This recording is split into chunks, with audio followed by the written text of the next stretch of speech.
घर के अंदर की रसोई छोड़ बहू ने बनाई आंगन में रसोई।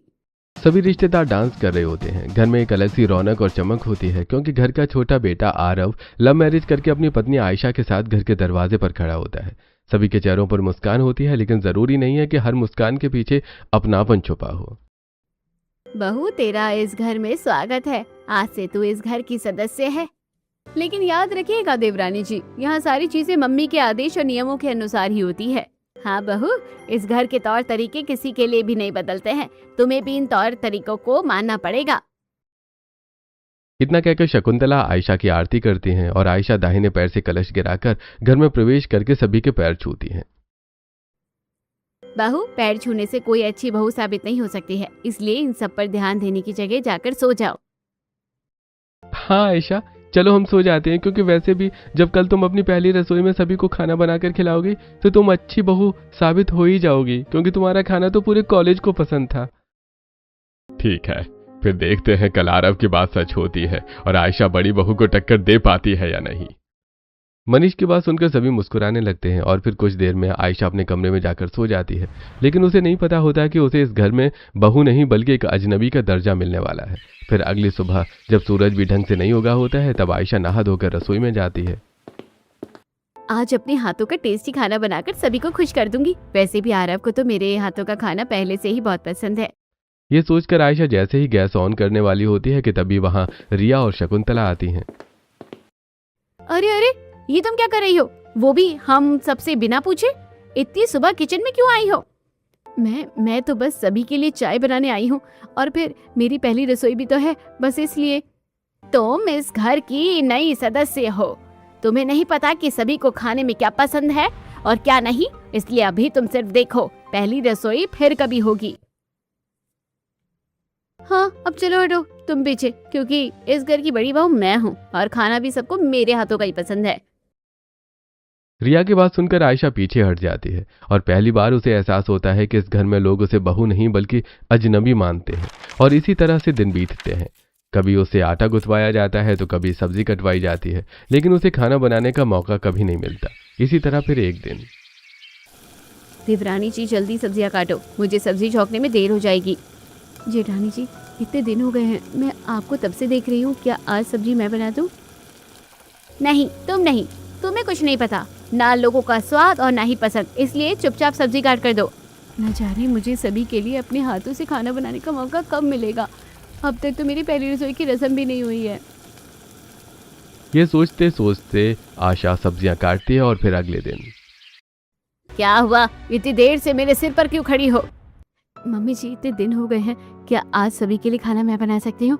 मुझे सभी के खाने का स्वाद और पसंद पता चल गई है। लेकिन क्या तो मम्मी जी, एक बार मुझे खाना बनाने तो दीजिए, क्या पता लोगों को मेरे हाथों का खाना अच्छा लग जाए।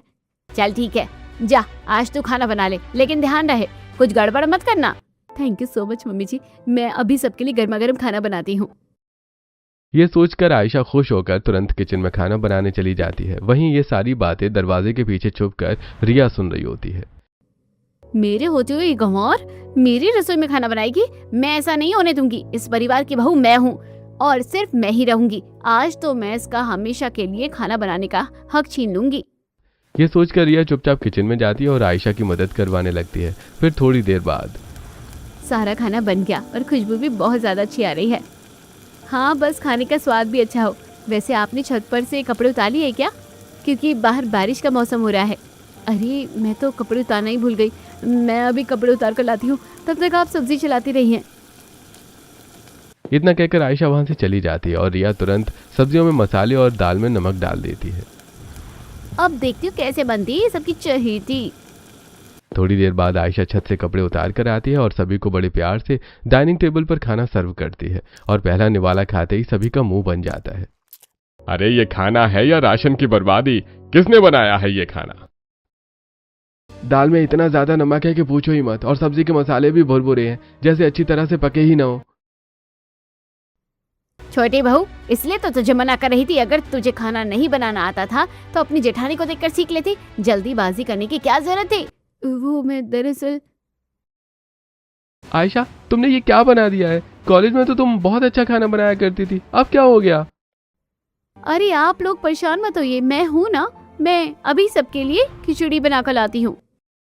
इतना कहकर रिया मुस्कुराते हुए किचन में जाती है और सभी के लिए खिचड़ी बनाकर सभी को सर्व करके खिलाती है। अगर इस घर को कोई संभाल सकता है तो वो बड़ी बहू ही है, क्योंकि छोटी बहू को तो कुछ आता जाता ही नहीं है। सच में न जाने मैं किसे अपनी बहू बनाकर ले आई हूँ, इसलिए मुझे लव मैरिज पसंद नहीं है। आरव, अब तू ही जान कि तेरी पत्नी इस घर को कैसे संभालेगी। कोई बात नहीं मम्मी जी, अब हर कोई मेरी तरह थोड़ी ना होता है। देवरानी जी परेशान मत होइए, मैं आपको खाना बनाना सिखा दूंगी। सच कहते हैं लोग, घर की बड़ी बहू ही घर की शान होती है। छोटी बहू, तुम अपनी जेठानी से सीख लो अच्छे से खाना बनाना। आशा को कुछ समझ में नहीं आता कि उसके बनाए खाने में नमक और मसाले कैसे ज्यादा हो गए। इसी तरह जब भी आयशा को खाना बनाने का मौका मिलता, रिया खाने में मिलावट कर देती। फिर एक दिन, पहले मैं इतना अच्छा खाना बनाती थी, लेकिन अब न जाने खाना सही क्यों नहीं बन रहा, लोगों को पसंद भी नहीं आ रहा। आज मैं खाना अच्छी तरह से चेक कर लूंगी, कोई कमी नहीं छोड़ूंगी। यह सोचकर आयशा तुरंत एक चम्मच से सब्जी और बनाई हुई मिठाई को चखती है। वाह, इतने दिनों बाद इतना अच्छा खाना बना। आज तो मिठाई और सब्जी दोनों ही बिल्कुल परफेक्ट है। आज सभी को मेरे हाथ का खाना पसंद आएगा। मैं सभी को डाइनिंग टेबल पर बुला कर लाती हूँ। यह सोचकर आयशा खुशी खुशी किचन से चली जाती है। आयशा के जाने के बाद दबे पैर रिया किचन में जाती है। चाहे जो भी हो जाए, मैं देवरानी जी को सभी की नजरों में अच्छा नहीं बने दूंगी। ये रसोई सिर्फ मेरी है और मेरी ही रहेगी। खुद से बात कर रिया तुरंत मिठाई में नमक और सब्जी में मिर्च मिला देती है। घर में किसी को भी मिर्च वाला खाना पसंद नहीं है। जब सब मिर्च वाला खाना खाएंगे तब फूटेगा घर वालों का गुस्सा। ये सोचकर रिया किचन से चली जाती है और थोड़ी देर बाद आयशा सभी को डाइनिंग टेबल पर खाना सर्व करके खिलाती है। अरे ये भगवान, इतनी मिर्ची! रिया, तुम्हें पता नहीं है इस घर में मिर्ची वाला खाना कोई नहीं खाता। वो तीखा खाना मैंने नहीं बनाया है। अरे तो फिर किसने बनाया है ये मिर्ची वाला खाना? हाँ, अगर खाना बनाना ही नहीं आता या फिर घर के लोगों का स्वाद नहीं पता तो क्यों रसोई में जाती हो छोटी बहू? कोई बात नहीं पापा जी, आप इस तरह गुस्सा मत कीजिए, मैं ध्यान रखूंगी। देवरानी जी नहीं है ना, तो उन्हें रसोई का काम इतने अच्छे से नहीं आता है। पता होने के बावजूद भी ऐसी हरकतें करते हुए तुम्हें शर्म नहीं आई और अब एक्सक्यूज दे रही हो? अरे लेकिन देवरानी जी चुप हो जाइए, कोई फायदा नहीं है, अब इस बात को यहीं खत्म कीजिए। ऐसे कैसे हो सकता है? जब मैंने खाना टेस्ट किया था तब तो वो बिल्कुल परफेक्ट था, तो अचानक मिर्च ज्यादा कैसे हो सकती है? जरूर कुछ तो गड़बड़ है। कोई है जो मेरे खाने में मिलावट कर रहा है, लेकिन आखिरकार कौन है और फिर कोई ऐसा क्यों करेगा? आयशा ये सोचते सोचते परेशान हो जाती है, लेकिन शक अभी भी दूर नहीं होता। फिर एक दिन, पता है मम्मी जी, आज फिर मैंने देवरानी जी की बनाई चाय में चीनी ज्यादा कर दी थी। सही क्या बहू? मम्मी जी, देवरानी चाहे जितना अच्छा खाना बना ले, लेकिन मैं उन्हें इस घर की अच्छी बहू नहीं बनने दूंगी। मेरा हक सिर्फ मेरा है। हाँ हाँ बहू, मेरे होते हुए कोई तेरी जगह नहीं ले सकता। और वैसे भी तू तो है ही जिसे मैं अपनी बहू मानती हूँ। अब देखते हैं वो इस घर में कब तक टिकती है, आपके प्यार और अपनेपन के बिना। इतना कहकर रिया हंसने लगती है और ये सारी बातें हाथ में नींबू पानी लेकर आ रही आयशा सुन लेती है। इसका मतलब मेरा शक सही था, कोई जानबूझकर मेरे खाने में मिलावट कर रहा था। लेकिन वो जेठानी जी होगी, मैंने ऐसा सोचा नहीं था। साथ में मम्मी जी भी मिली हुई है, लेकिन क्यों? आयशा भावुक हो जाती है और बिना कुछ कहे अपनी सास को जूस देकर कमरे में जाकर बैठकर रोने लगती है। क्या मैं कभी इस घर की बहू नहीं बन सकती? क्या मम्मी जी कभी मुझे अपनाएगी नहीं और मेरे खिलाफ ऐसी ही साजिश करती रहेगी? लेकिन आखिर कब तक और क्यों? मैंने क्या बिगाड़ा है किसी का? काश अभी मेरी माँ मेरे साथ होती, मेरे खाना बनाने पर मेरी कितनी तारीफ करती थी। और यहाँ तो कोई मेरा नहीं है। आयशा फूट फूट कर रोती है और फिर रात को जब आरव ऑफिस से घर आता है तो, अरे आयशा, क्या हुआ? तुम रो क्यों रही हो? तुम ठीक तो हो ना? किसी ने कुछ कहा क्या? आयशा बिना कुछ कहे आरव के गले से लिपट जाती है। अरे क्या हुआ? तुम ठीक तो हो ना? क्या फायदा, यहाँ कोई मेरा अपना नहीं है। आयशा, सभी का तो नहीं पता, लेकिन तुम मेरे लिए मेरा सब कुछ हो, मेरा प्यार भी और परिवार भी। तो क्या अगर मैं कोई फैसला लेती हूँ तो तुम मेरा साथ दोगे? हाँ आयशा, मैंने तुम्हारे साथ जीने मरने की कसम खाई है। मैं हर कदम पर तुम्हारा साथ दूंगा। ठीक है, तो अब कल की सुबह मेरे लिए एक नई जिंदगी और नई रोशनी लेकर आएगी। इतना कहकर आयशा हिम्मत जुटाकर एक फैसला लेती है और चुपचाप सो जाती है। फिर पूरी रात बीतती है और फिर अगली सुबह। ईंटें जोड़कर चूल्हा तो बना लिया, अब बारिश से बचने के लिए टीन जोड़कर एक छोटी प्यारी रसोई बना लेती हूँ। आयशा अपने सारे दुख भूलकर पुराने टीन लेकर ऊपर की तरफ छत बनाने लगती है। तभी वहां शकुंतला और रिया आती हैं। अब ये क्या कर रही हो तुम? ये कौन सी नई नौटंकी है? आज से मैं घर की रसोई छोड़कर आंगन में ही रसोई करूंगी। पागल हो गई हो क्या? ऐसा नहीं हो सकता। और फिर एक ही घर में 2 रसोई, लोग सुनेंगे तो क्या सोचेंगे? क्या तमाशा लगा रखा है? ये तमाशा नहीं बल्कि मेरे आत्मसम्मान की परीक्षा है। अब भले धूप में मैं जल जाऊं, लेकिन घर की रसोई में मैं अपना आत्मसम्मान नहीं जलने दूंगी। तुम्हारे हाथ का खाना कोई नहीं खाएगा, देख लेना। सब मेरे हाथों का खाना ही खाएंगे। हाँ, इस तरह घर में की जाने वाली नौटंकी मैं बर्दाश्त नहीं करूंगी, इसलिए आपसे कोई तुम्हारे हाथ का खाना नहीं खाएगा। शकुंतला की तेज आवाज सुनकर पूरा परिवार वहां इकट्ठा होता है। अरे बहू, ये सब क्या है? एक ही घर में इस तरह 2-2 रसोई भला क्यों है? क्योंकि अब मैं बिना गलती के चुप नहीं रह सकती। खाना अच्छा बनने के बावजूद तारीफ नहीं सुन सकती। तुम्हारे ये सब करने का कोई फायदा नहीं है। इस घर का कोई भी इंसान तुम्हारी रसोई का खाना नहीं खाएगा। शकुंतला इतना कहती है कि तभी बाहर से आरव अपने कंधे पर लकड़ियां रखकर ला रहा होता है।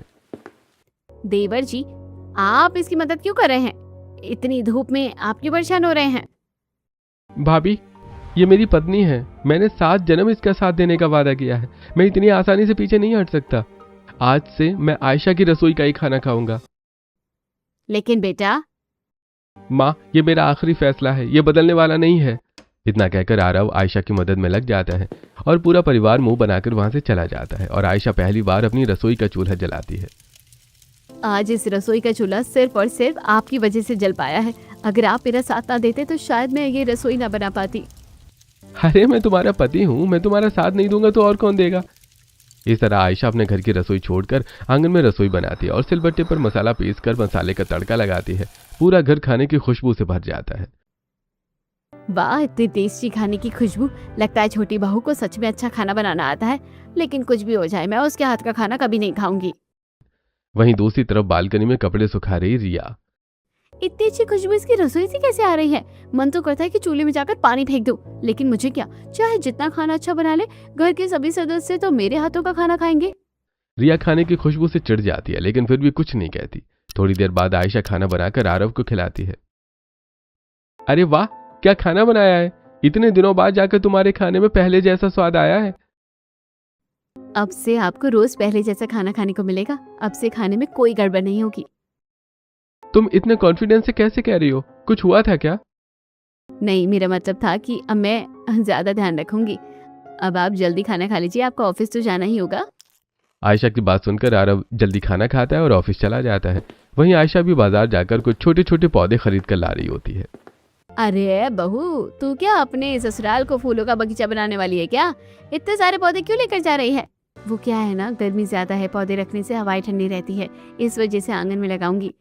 गर्मी? ऐसी क्या बात है जो तुझे आंगन में पौधे चाहिए? बड़ी विचित्र बात है। खैर, हमें क्या। पड़ोसी बात निकलवाने की कोशिश करते हैं, लेकिन आयशा बिना कुछ कहे चुपचाप पौधे लेकर आंगन की तरफ चली जाती है और नीचे बैठकर पौधे लगाने लगती है। तुम्हारी वजह से मुझे ज्यादा गर्मी भी नहीं लगेगी। सच कहते हैं लोग, पौधे ही इंसान के सच्चे दोस्त होते हैं। आज से भले इस घर में मेरा कोई अपना ना हो, लेकिन तुम हमेशा मेरे रहोगे। आयशा पौधे से बात करते हुए अपने आंगन की रसोई को पौधों से सजा रही होती है। यह सारी चीजें दूर खड़ी शकुंतला और रिया देखती हैं। देख रही हो माँ जी, किस तरह अपनी आंगन वाली रसोई को सजा रही है। इतनी अच्छे से इसने घर की रसोई को भी नहीं सजाया होगा। सुन बहू, ये चाहे कुछ भी कर ले, लेकिन इस घर की बहू होने का हक तो सिर्फ तेरा ही है। हाँ माँ जी, वो तो है, लेकिन इसे भी मानना पड़ेगा। शादी करे 2 हफ्ते ही नहीं हुए और देवर जी को हम सबसे अलग कर दिया। घर तोड़ने वाली है ये, घर तोड़ने वाली। बड़ी बहू, तू सही कह रही है, ये तो घर की लंका भेदी निकली। अब जब गर्मी में काम करेगी ना, तभी इसे अकल आएगी। आपस में बातें करके शकुंतला और रिया वहां से चली जाती हैं और वहीं शाम तक आयशा छोटे छोटे पौधे, सिलबट्टा, पुराने जमाने वाली बड़ी ओखली, चूल्हा और छोटे छोटे मिट्टी के बर्तन इकट्ठा करके अपनी आंगन वाली रसोई को परफेक्ट बना लेती है। फिर अगले दिन। अरे सीमा जी, आप आइए आइए, बताइए कैसे आना हुआ? कुछ नहीं, बस ये मूंग का हलवा देने आई थी। रोहित को बहुत पसंद है ना, इसलिए। मूंग का हलवा आपके हाथों का तो मुझे भी पसंद है। आइए बैठिए।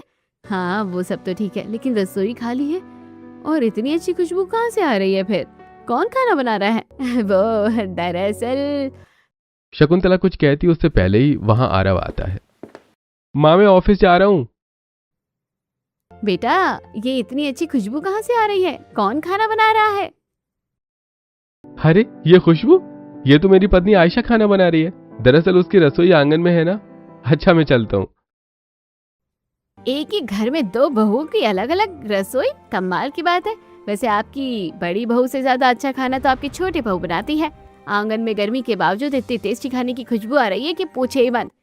खाने की खुशबू ही सिर्फ अच्छी आती है, खाना अच्छा नहीं बनता। मतलब? अरे बहुत बुरी है मेरी छोटी बहू, घर तोड़ने का काम करती है। आई तो बहू बनकर है, लेकिन धीरे धीरे नागिन बन गई है। पता है, मुझे बुढ़िया बुलाती है, बुढ़िया। शकुंतला अपनी इज्जत बचाने के लिए पड़ोसियों से आयशा की झूठी बुराई करती है और ये सब आयशा सुन लेती है।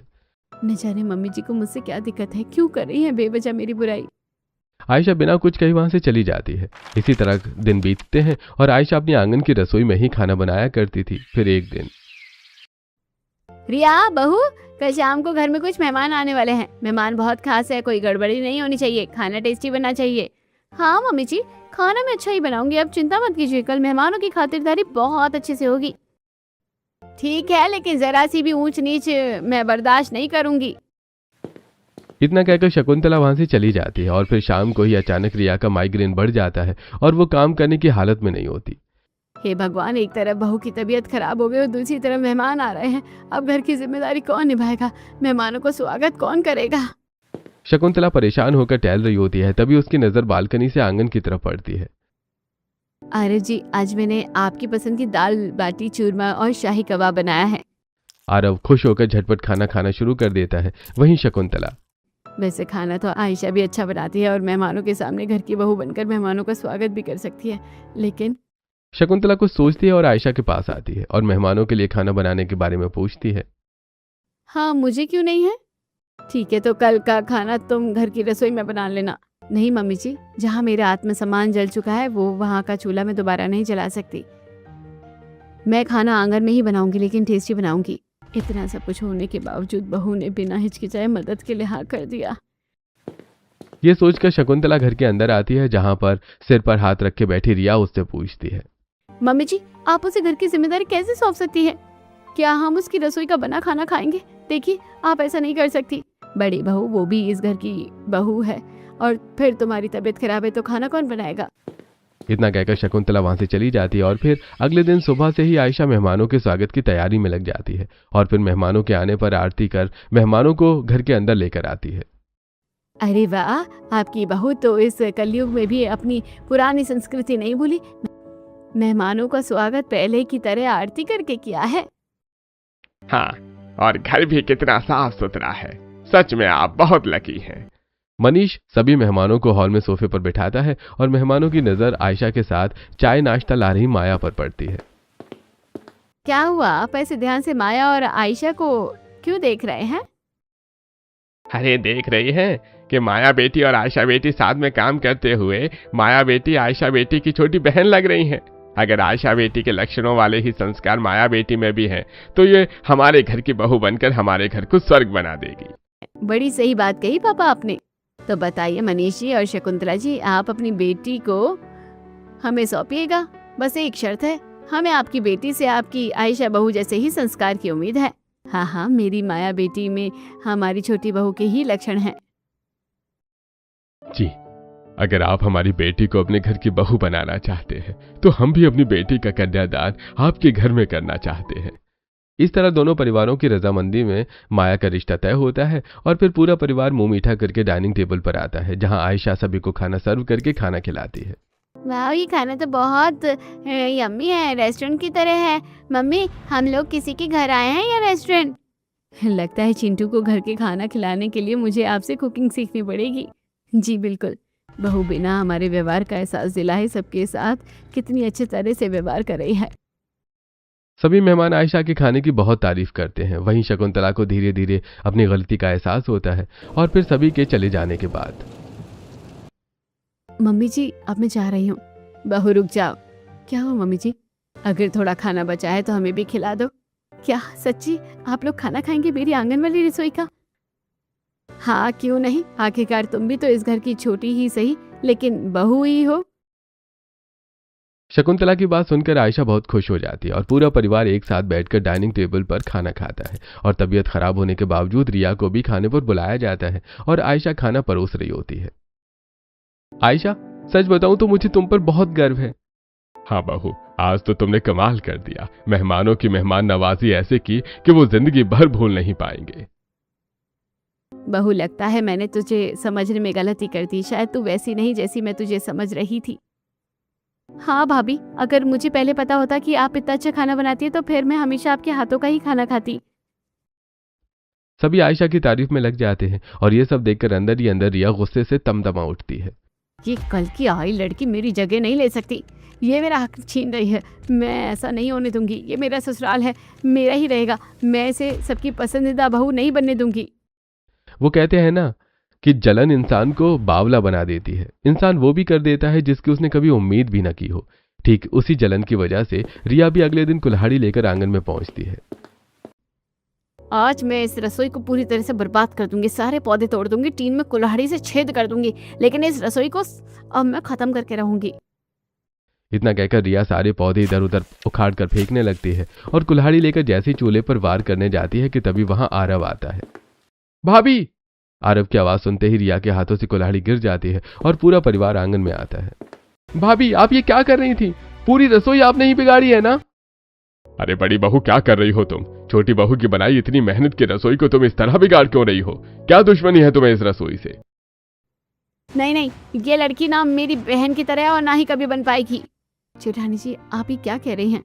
मैं जो कह रही हूँ सही कह रही हूँ। तुम मेरी बहन नहीं बल्कि मेरी दुश्मन हो। मैं तुमसे नफरत करती हूँ। तुम मेरा हक छीन रही हो। पता है, तुम्हारे बनाए हुए खाने में नमक मैं मिलाती थी, मिर्च मैं तेज करती थी ताकि तुम इस घर की अच्छी बहू ना बन पाओ। पड़ोस से लेकर रिश्तेदारों तक तुम्हारी बुराई करती थी ताकि वो तुम्हारी तारीफ ना करे, लेकिन तुमने रसोई अलग करके सबका दिल जीत लिया है।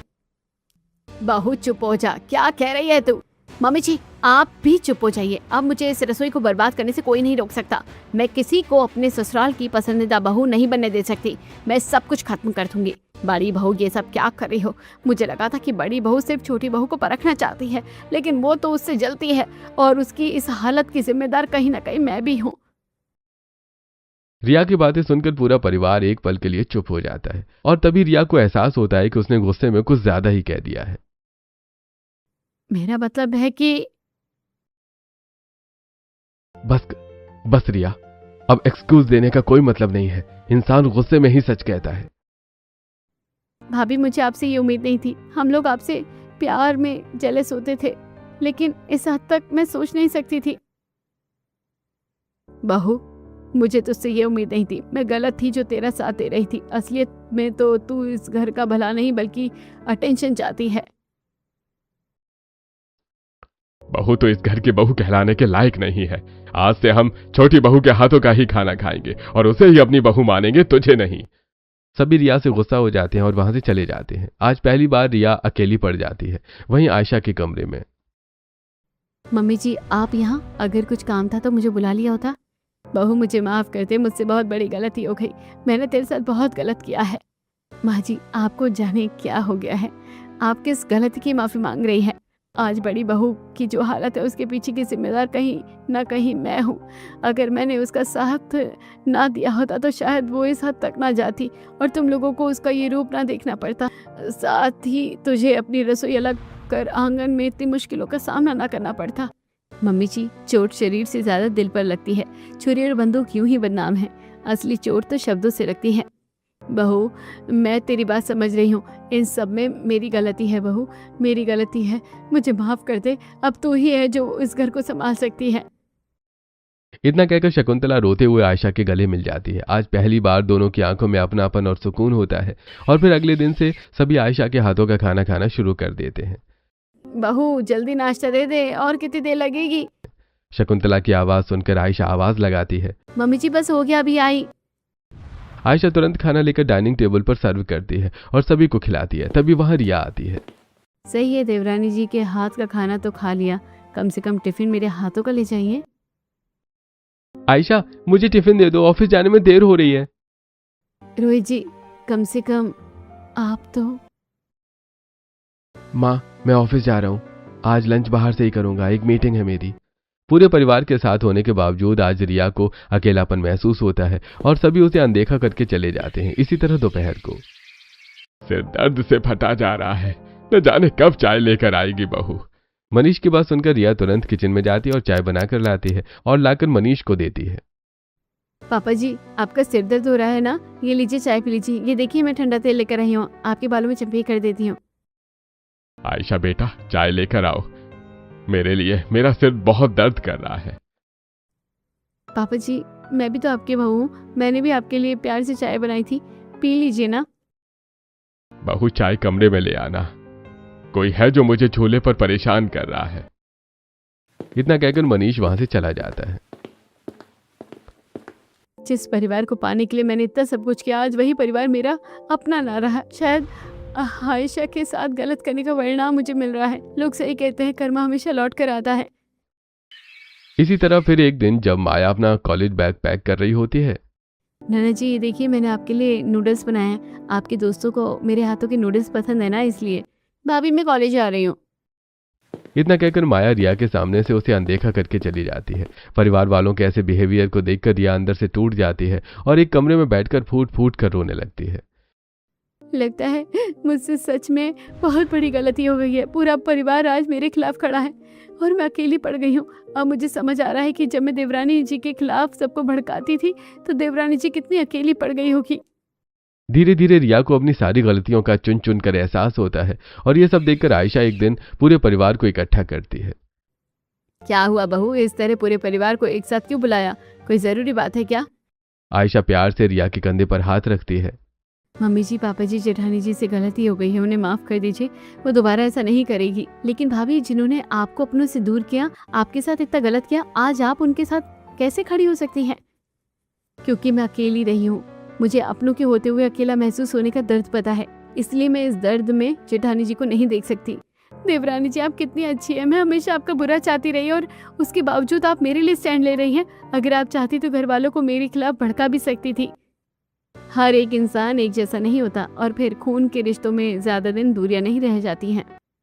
आयशा की बात सुनकर रिया आयशा के गले लगकर फूट फूट कर रोने लगती है और फिर छोटी बहू, तू मुझे भी माफ कर दे। अगर बड़ी बहू की छोटी छोटी गलतियों पर मैंने उनका साथ ना दिया होता तो शायद वो इतनी बड़ी गलती कभी नहीं करती। मम्मी जी, जो हो गया सो हो गया, लेकिन अब इस परिवार में मतभेद नहीं बल्कि अपनापन होगा। उसके बाद आयशा, शकुंतला और रिया तीनों मिलकर घर संभालती हैं, रसोई में खाना बनाती हैं और एक बार फिर पूरे परिवार की खुशियां लौट आती हैं। पूरा परिवार साथ मिलकर एक दूसरे के दुख दर्द बांटता भी है। और फिर एक महीने बाद शादी के बाद से लेकर अभी तक इस घर को आयशा बहू संभाल रही है, लेकिन जिम्मेदारियां अभी भी मेरे हाथ में हैं। इसलिए आज से मैं घर की चाबी आयशा बहू को सौंपती हूँ। ये घर अब से आयशा बहू संभालेगी। अगर पहले घर की चाबी देवरानी जी को मिल जाती तो जरूर मैं जेलस होती, लेकिन अब देवरानी जी मेरी बहन है और बहनों में जेलसी कैसी। जेठानी जी, अब से आप भी मेरी दीदी हैं और इस घर की जिम्मेदारियां हम दोनों मिलकर संभालेंगे। आयशा, अब तो तुम्हें अपनों का प्यार और साथ दोनों मिल गया है, फिर तो तुम आंगन वाली रसोई को छोड़ दो। नहीं, मैं और दीदी मिलकर घर वाली रसोई और आंगन वाली रसोई दोनों संभालेंगे। मैं घर की रसोई में काम करूंगी, लेकिन आंगन वाली रसोई बंद नहीं होगी, क्योंकि उसने मेरा तब तक साथ दिया जब तक सब मेरे खिलाफ खड़े थे। उसने मुझे नीचे गिरने से लेकर ऊपर उठते हुए देखा है। वो सिर्फ रसोई नहीं बल्कि मेरी कमजोरी और ताकत दोनों है। छोटी बहू, तुम सिर्फ एक अच्छी बहू नहीं बल्कि एक अच्छी इंसान भी हो, और आज से इस घर की बेटी भी। अब पूरा परिवार एक हो जाता है। अब घर में सिर्फ अपने नहीं बल्कि अपनों का प्यार भी होता है। दोनों देवरानी जेठानी बहनों की तरह घर और रसोई संभालती हैं। साथ ही किसी खास अवसर पर आंगन वाली रसोई में भी काम किया जाता है और इस तरह एक बहू अजनबी से लेकर घर की बेटी तक का सफर तय करती है।